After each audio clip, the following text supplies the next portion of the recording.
नमस्कार। मैं संतोष सिंह। देखिए, नरेंद्र मोदी में एक खासियत तो है कि वो लड़ना जानता है, फाइट इट। जंतर मंतर पर छात्रों का आक्रोश क्या दिखा, उस आक्रोश को कैसे शांत किया जा सकता है, या फिर उस आक्रोश से कैसे छात्र छात्राओं को डाइवर्ट किया जा सकता है,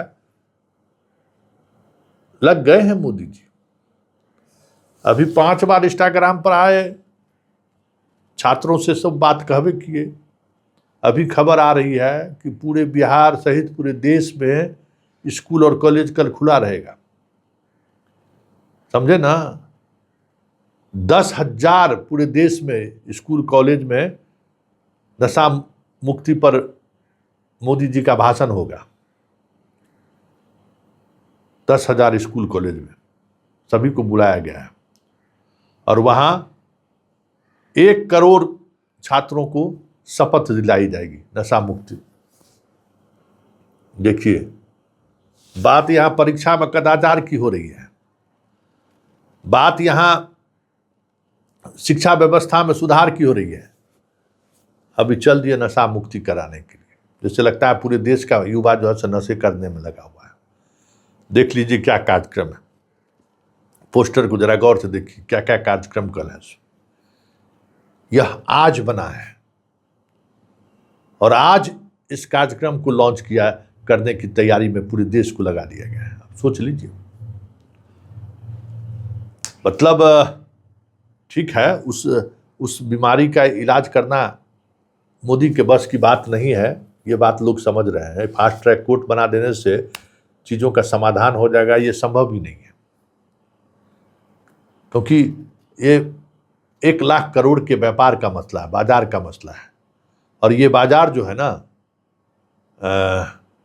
को डिस्टर्ब करना या इस बाजार को टाइट करना, बाजार के सहारे राजनीति करने वाले पॉलिटिकल पार्टी से कैसे संभव है?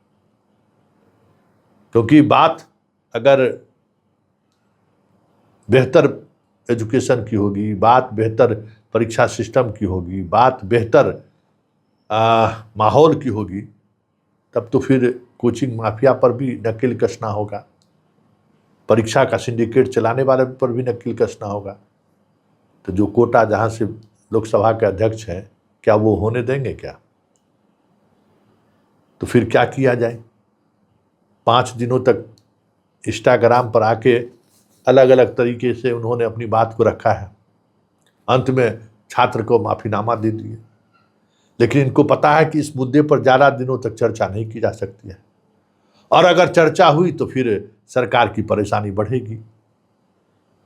लेकिन बात यह भी है कि युवा को कंट्रोल तो करना है, और युवा को कंट्रोल करना है तो कुछ न कुछ कार्यक्रम तो देना होगा।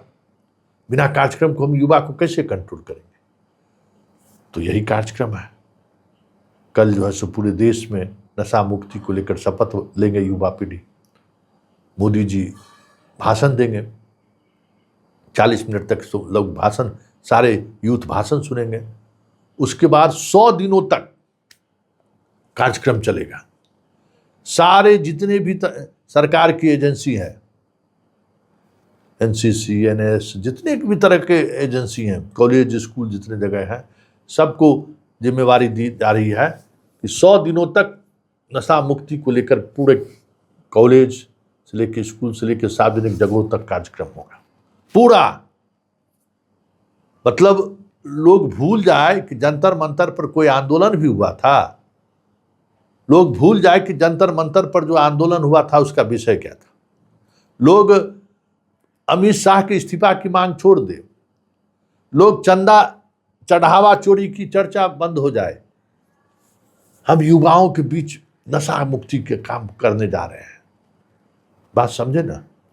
मतलब जो तमाम मौजूद मसलों पर जिस पर मोदी घिरते जा रहे हैं, गृह मंत्री इनका चारों तरफ से घिर गया है, इस्तीफे का मांग बढ़ने लगा है, दबाव उन पर बढ़ने लगा है कि भाई आप होम मिनिस्टर के तौर पर ED CBI का आप बेहतर इस्तेमाल कर पा रहे हैं, लेकिन जिस मुद्दे से देश प्रभावित हो रहा है, जिस मुद्दे से मोदी के इमेज पर डेंट लग रहा है, कालिख लग रहा है, उस मुद्दे को लेकर गृह विभाग अभी तक कोई बेहतर रिजल्ट नहीं दे पाया है। जंतर मंतर पर इतना बड़ा आंदोलन होना है, इतना बड़ा आंदोलन हो गया, पूरे देश के लोग वहां पहुंच गए, गृह विभाग हाथ पर हाथ धरे रहे, बैठी रही। 2 दिन पहले दिल्ली कमिश्नर को बदलकर संभालने की कोशिश उन्होंने किया, तब तक बहुत लेट हो चुका था। चाहते धर्मेंद्र प्रधान को उनको इस्तीफा देना पड़ा। ये होम डिपार्टमेंट का बहुत बड़ा फेल्योर है ना। और इस साथ में छात्र को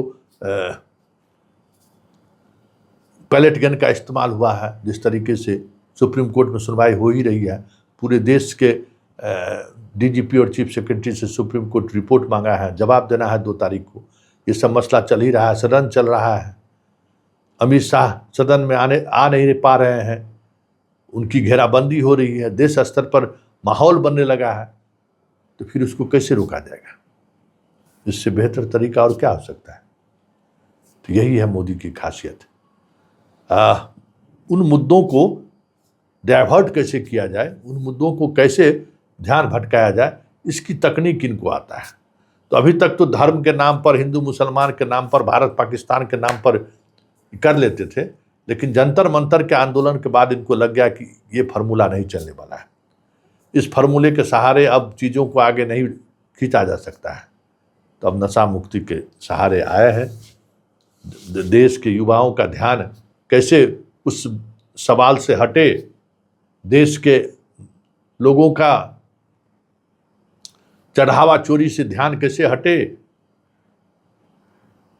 ये कैसे हटेगा? तो इस तरीके का आयोजन किया जा रहा है। जरा सुनिए राधा मोहन सिंह क्या कह रहे हैं।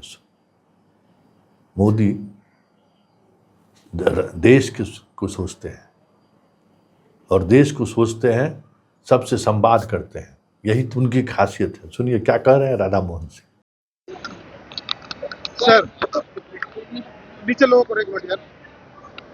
सर प्रधानमंत्री कल पूरे देश में नशा मुक्ति अभियान की कहीं न कहीं एक तरीके की शुरुआत करने जा रहे हैं। सभी लोग अपने अपने क्षेत्र में रहेंगे। किस तरीके से पीएम के इस अभियान को देखते हैं युवाओं के?